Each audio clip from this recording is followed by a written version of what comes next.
Facts First presents 100 hospital workers line halls to honor late nurse who donated her organs. Nurses are an essential part of any medical team. The doctors are the ones who diagnose disease and prescribe the medications, but it's the nurses who deliver the treatment and care. Nurses get to know their patients very well. They dedicate their lives to helping others. Nurses spend most of their day on their feet, making sure that their patients are as comfortable as possible. Nurses don't usually get the credit they deserve, but they truly are heroes. Mary Desin devoted her entire life to caring for her patients. She started nursing school right out of high school, and she worked hard. She always dreamed of becoming a nurse, and when she graduated from nursing school, her dreams came true. Mary began working at the University of Pittsburgh Medical Center and quickly became an essential part of their medical team. She worked hard to prove herself as a knowledgeable and competent nurse. She understood early on that working as a nurse at the medical center means that you need to work with a team. She got along great with the other nurses, and she impressed the doctors with her hard work and dedication. On June 3, 2019, Mary was a patient in the hospital where she spent so many hours caring for others. As a patient, she needed her fellow nurses to help her. She developed an aneurysm in her brain, and unfortunately it was not caught early enough.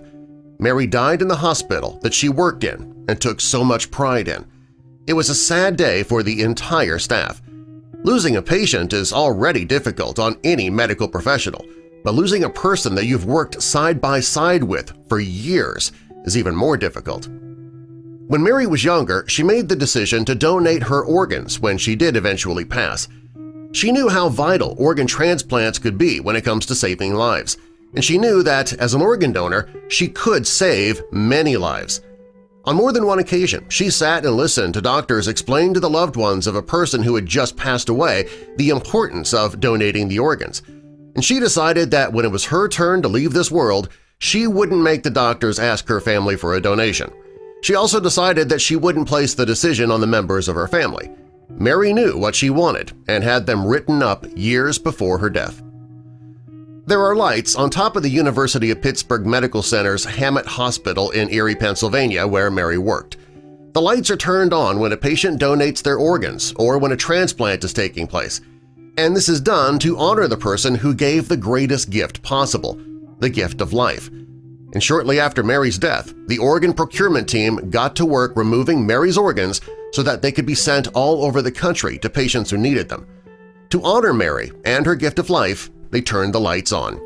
This was important for her coworkers, too. They wanted to do more, though. Everyone in the hospital wanted to honor Mary in some way, and they finally decided on the perfect way to do it.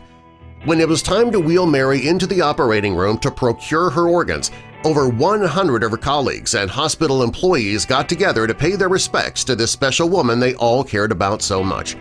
They lined the halls that her gurney would be traveling down, and not only did they want to honor her, they also wanted to say goodbye. Mary's son Matthew James was one of the people standing in the line that day. He knew that people were going to get together to honor his mother, but he never expected so many people to be there. He says that he expected there to be maybe 20 people. He never expected for there to be over 100 people in the line. He says people he didn't know were coming up to him, telling him how much his mother meant to them, how she helped in furthering their careers. He says it was a very emotional time. People were crying. He couldn't believe how many people loved his mother. Mary's story spread quickly, and soon Matthew was contacted by Good Morning America to be on the TV show. He told his mother's story and the story of the way the hospital honored her after her death. Mary spent most of her life helping her patients and the young nurses just starting out. Even in death, she wanted to help. Mary's legacy is an amazing one, and thanks to her, many people were given a second chance at life. There is nothing more heroic than that. Think about donating your organs when you pass away. You won't need them anymore, but others certainly will, and you'll be saving their lives. Subscribe for more.